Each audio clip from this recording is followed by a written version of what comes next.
Jeff Prang and I know our way to San Jose. My name is Brad Pomerance. We are at the California Democratic Party Convention. Yes, we are with Jeff Prang. He is the assessor for the County of Los Angeles. Sir, I knew you when?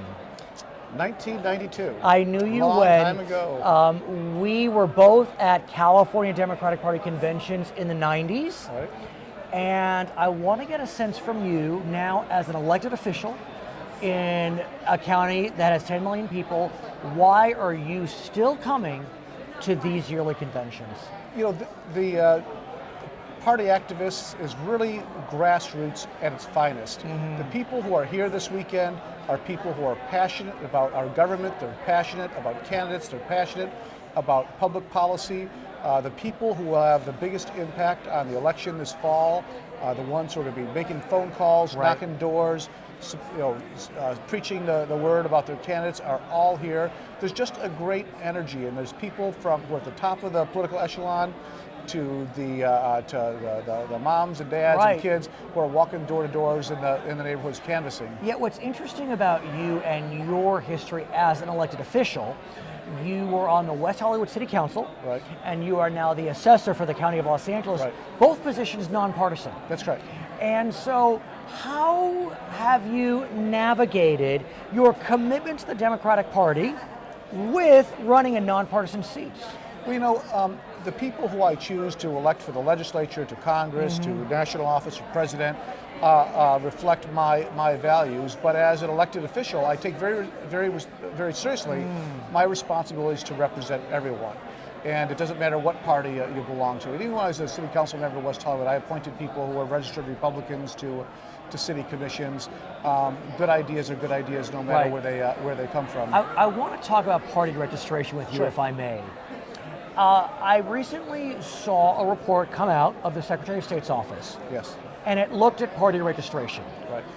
And what we learned is that since 2012, Democratic registration is essentially flat. Right. Republican registration has dropped 7 points. Decline to states are up.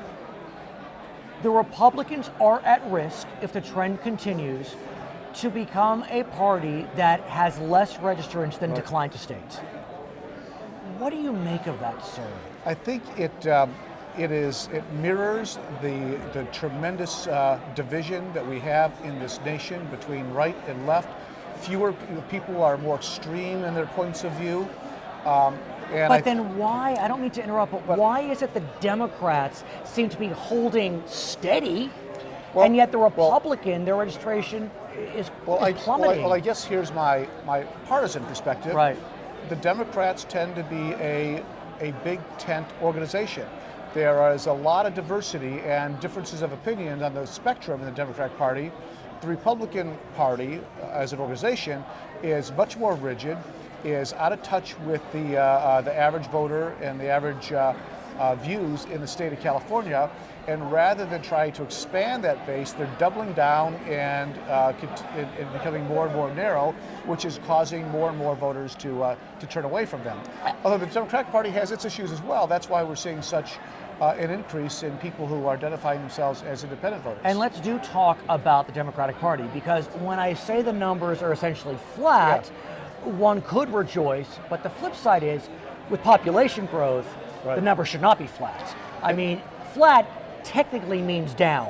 When looking at these statistics should say something to both parties about their message. And if you're not changing those numbers positively, it means that you're not reaching new voters. And I think that we should constantly be thinking about what our issues are, how we communicate those to make them meaningful and current in terms of today's I want to voters' make a points. presumption. Sure. And the presumption is that Hillary Clinton is the nominee Right. for the Democratic Party when the presidential election comes in November. What we have seen throughout this primary process is that she has done quite well when you look at voters of color, Right. with women. Her numbers amongst the youth have not been strong. And the reality is Democrats win when young voters come out. Yes. Is that of concern to you? It is of concern. I think a lot of her strengths as a candidate, reaching out to traditional Democratic bases of support is helpful. She's obviously clearly extremely qualified in terms of government, but what's interesting is it's almost as if being qualified is a negative this cycle. Let me deviate for just a second. There's no place else except in politics and government where a number of people in this country believe that not being qualified is the best ticket to winning. You would never want a doctor coming in the operating room saying, well, he's not an insider. I don't want an insider doctor. It's interesting. I've heard people say, I don't want a career politician.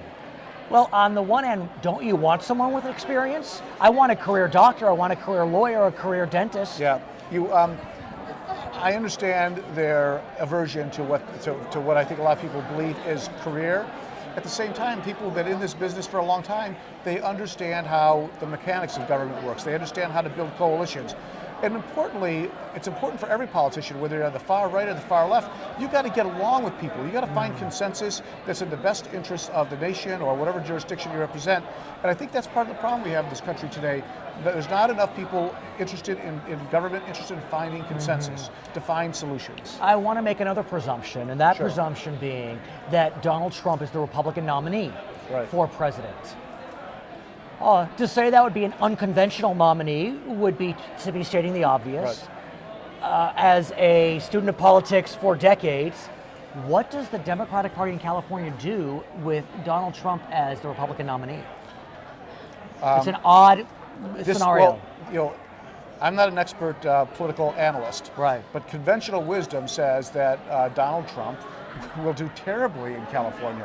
I don't think, we tend to be a blue state to begin with, and taking somebody who is said as many racist comments, particularly towards Latinos, in a state which is becoming more and more dominated by Latino voters, I think it's going to be really problematic for him.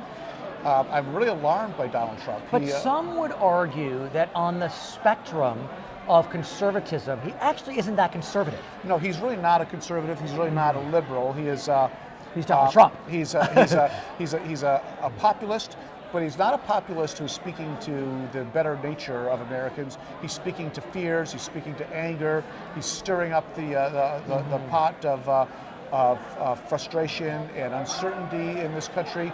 And I think it's a really bad element of leadership. Let's presume that Donald Trump is the nominee and we're in California and he is as unpopular as you believe he will be. How does that impact down ballot races? Do you see the Democrats winning seats in the legislature and the Congress that they would not have won but for? Well, there's not a whole lot of seats in play with the way redistricting has worked. There's only a handful. Could there be? But there could be. I think it could tip the scale a little bit more in Democrats' favor.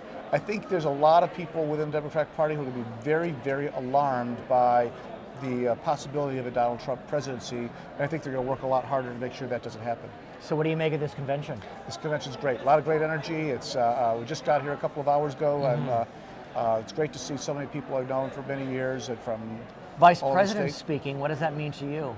Well, the Vice President has been a great leader of this nation and of this party, and he is he's a real firebrand, and looking forward to him charging up the crowd. And we are joined today by Jeff Prang. We found our way to San Jose.